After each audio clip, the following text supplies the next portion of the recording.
So, what do you think autism is?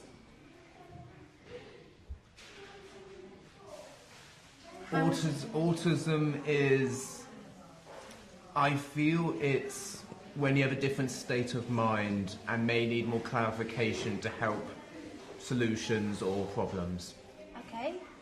I think it's somebody who sees the world differently and I think acts differently compared to people that don't have autism, I think. That's the sort of way I see it. Yeah, no, that's grand, thank you. Okay, so if you were to choose, what is the best thing about having autism? George?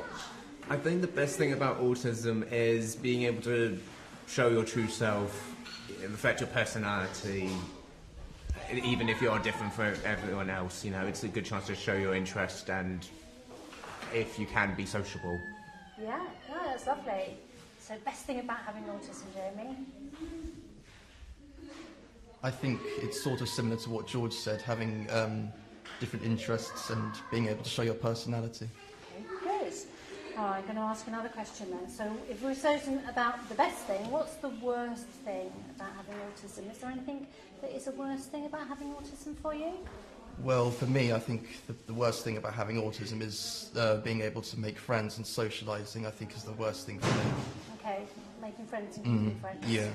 I think the worst thing about autism is being able to find solutions to problems, because people with autism may find problems for the average person more stressful, more difficult.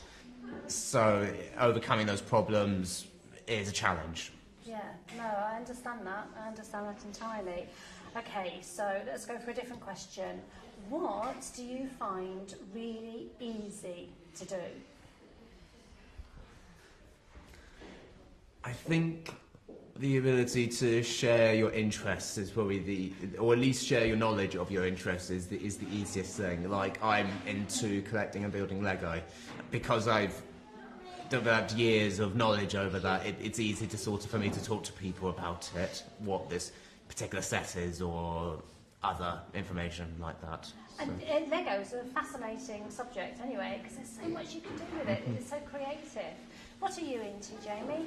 Well, I'm really into James Bond and Doctor Who, and I think if somebody was to quiz me about James Bond and Doctor Who, I think the majority of the questions I would get correct.